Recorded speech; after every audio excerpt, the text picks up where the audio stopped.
Welcome to Seven Mills. Throughout the year we are planning to make a series of videos called Look Around. The videos will all be linked to our local environment and community.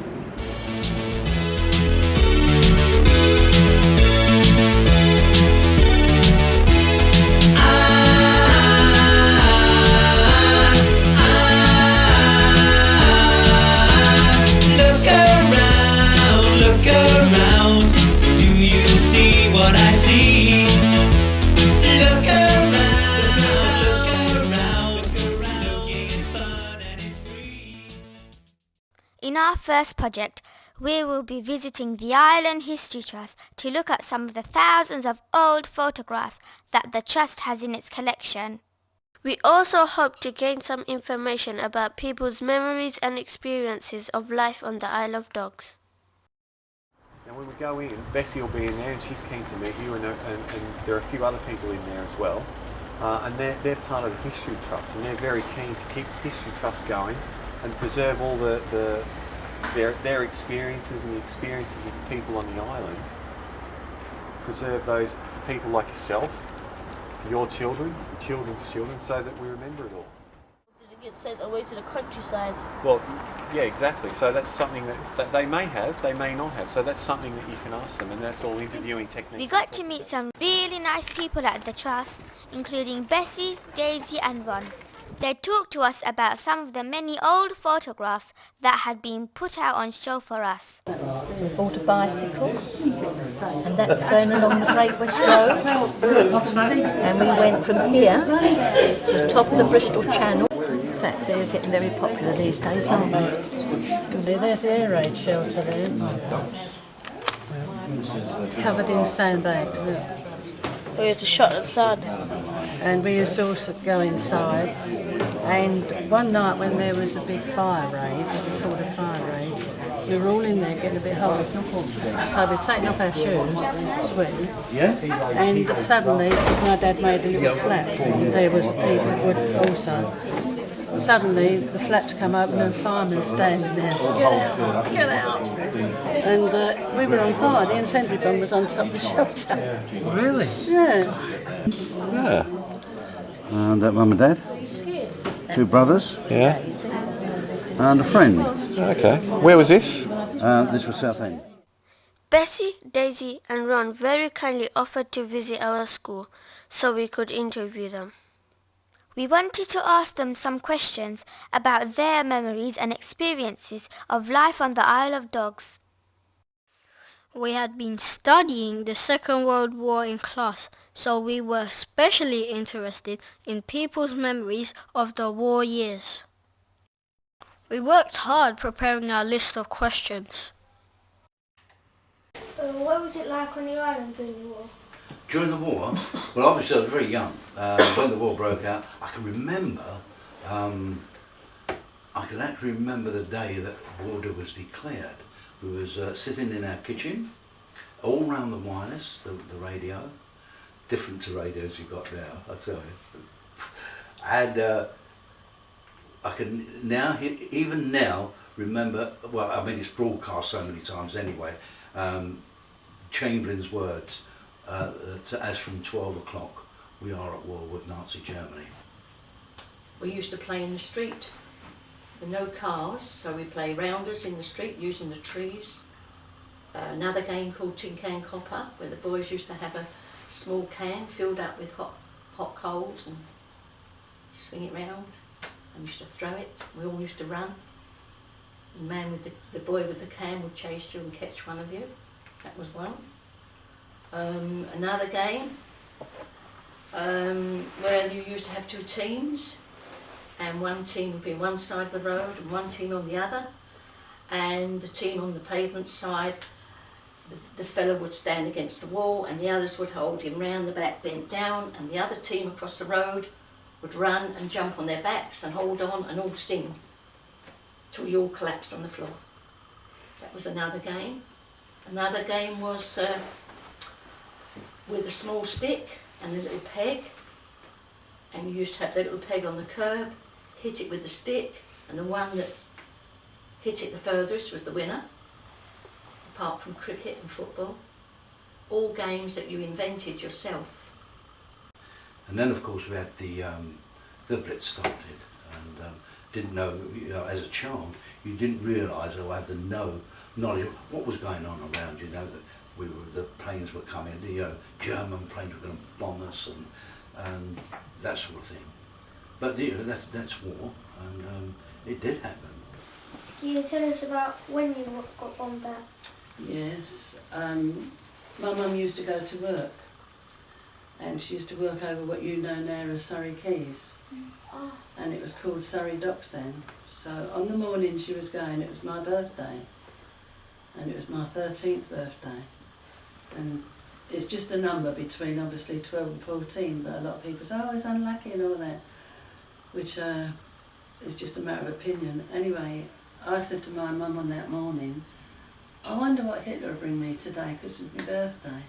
And I didn't know that it was going to worry her, so it worried her, and she came home and she did a lot of washing, and I thought, well, as it's my birthday, like food was rationed, you had coupons and you could only get so much. So I was upstairs because we only had a couple of rooms, and I started to get tea ready. So I'm cutting up a bit of corned beef, a bit of precious tomato. The siren went, and just that day I just didn't want to stay at home.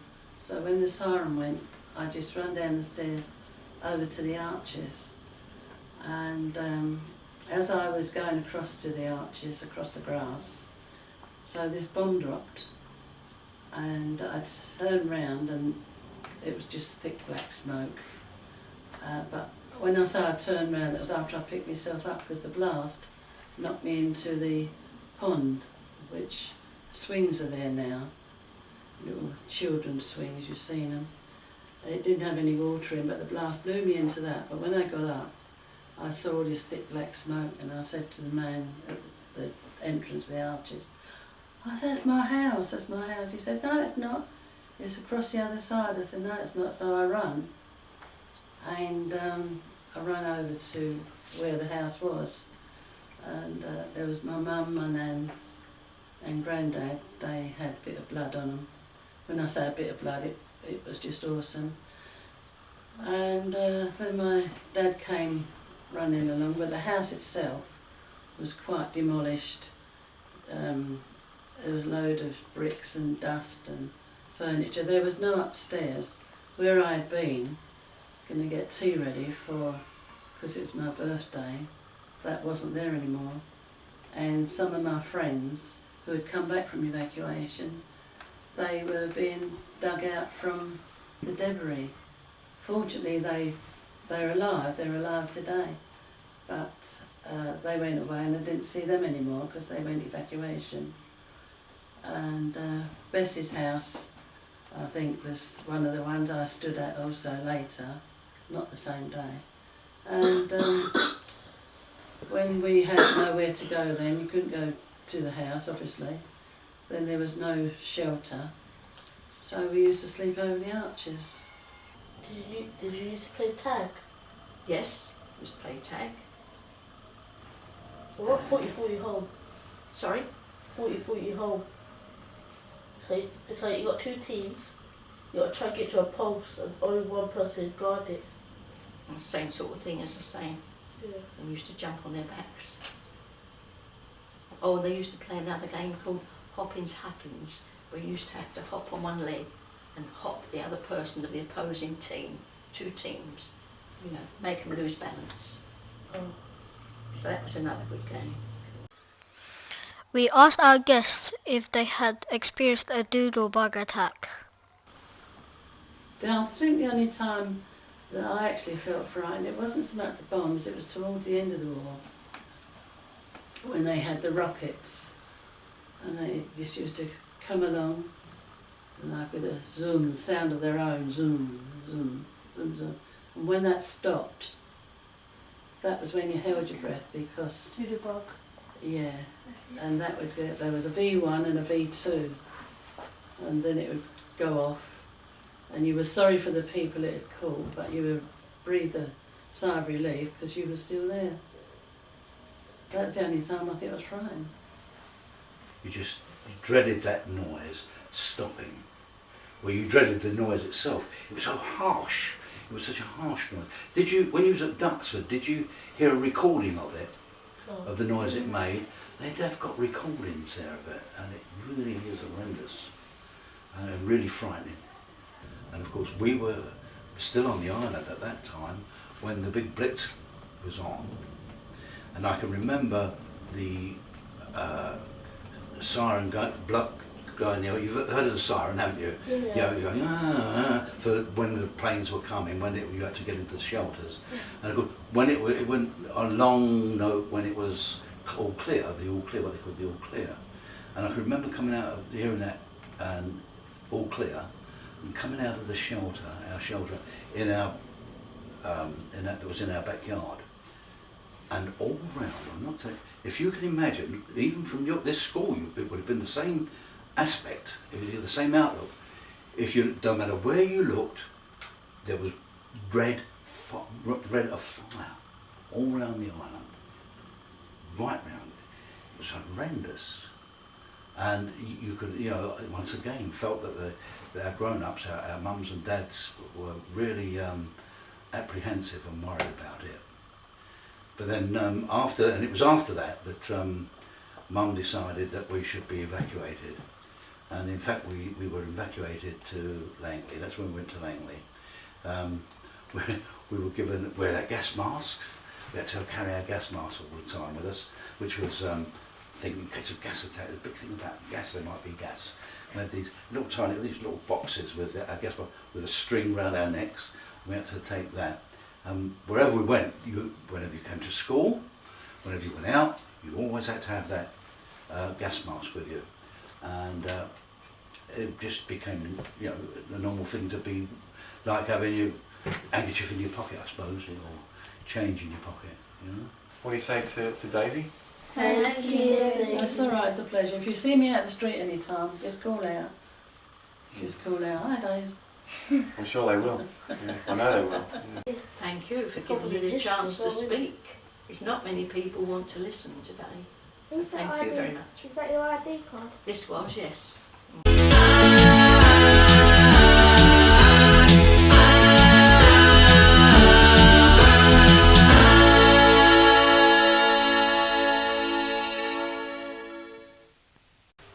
We hope you've enjoyed the first video in our series and that you'll join us for our next edition of Look Around! Bye!